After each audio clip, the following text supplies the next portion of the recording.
I know you've seen it before, certainly in spy photos published on websites like theroadshow.com, but maybe you've even spotted it on a real vehicle being driven on public roads. I'm talking, of course, about camouflage, those crazy black and white patterns that are plastered all over vehicles that are being developed. Well, there's quite a story here, and I'm going to tell you about it in this video. It involves spies, crazy engineers, and submarines. Yes, submarines.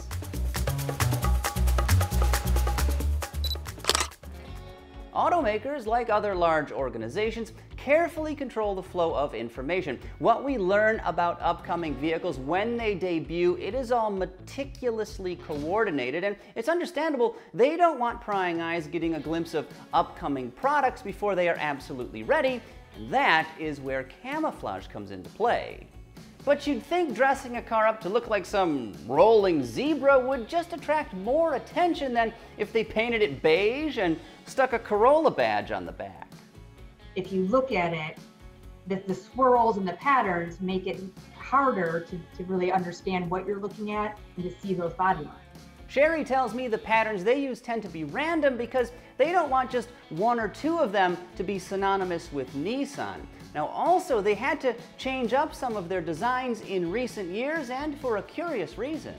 However, we have had to adapt our patterns to fit new technology. For example, we no longer use any type of pattern that would have a vertical line on the hood because that could interfere with lane monitoring assist. Now, the pattern that Ford's been using for a number of years now is more than just lines and random shapes. It was actually designed to play with the human eye and even confuse autofocus camera lenses. I thought it might be more effective to create a sort of a faux 3D disruptive pattern that would make the vehicle look bumpy when it wasn't, to confuse people about what they were looking at. For a while, Ford uses a camouflage that's black and white, but it's blurry. And again, the thought was you can't focus the camera on it. But if you know where to focus, you won't have any problem. So, you know, you don't focus on the camouflage, but you focus on some sort of intersecting line. And, you know, there's never been a problem with getting something like that in focus. Okay, but what does any of this have to do with submarines? Well, I promised U-boats, and you are now going to get them.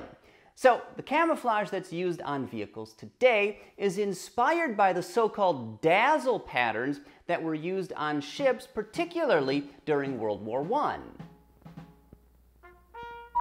Dazzle camouflage was a system based on carefully tested designs applied in paint to the entire external surfaces of a ship to create an illusion of distortion.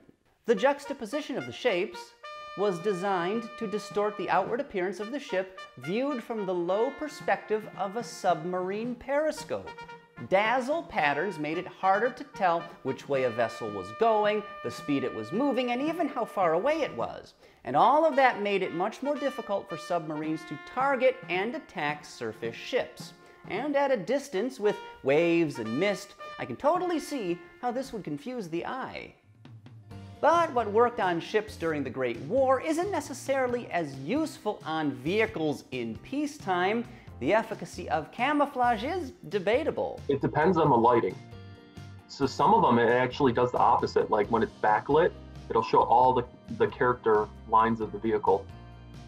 And you wouldn't expect that, but that's how it turns out. Of course, the argument could be made that camouflage just makes vehicles stand out more.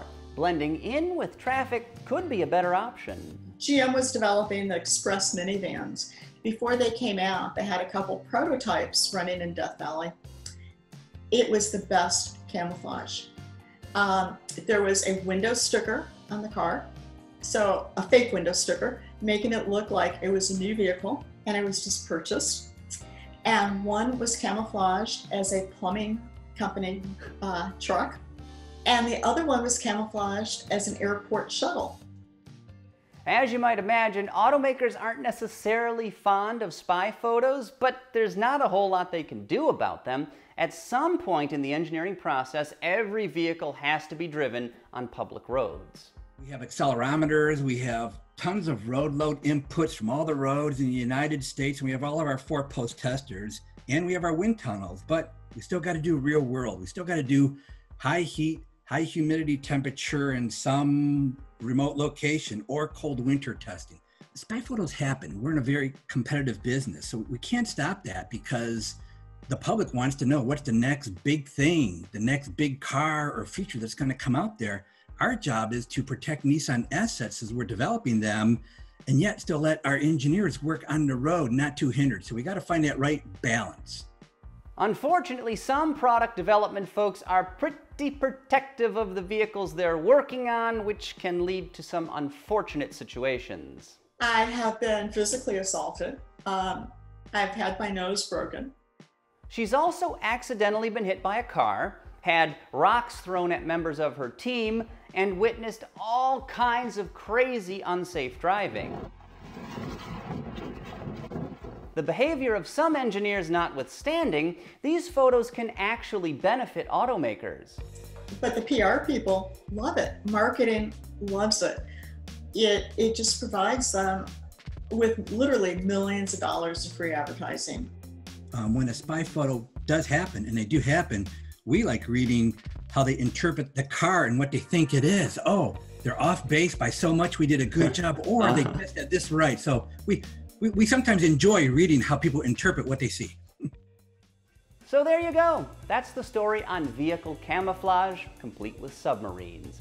But one more fun fact, have you ever wondered why the patterns automakers use are almost always black and white?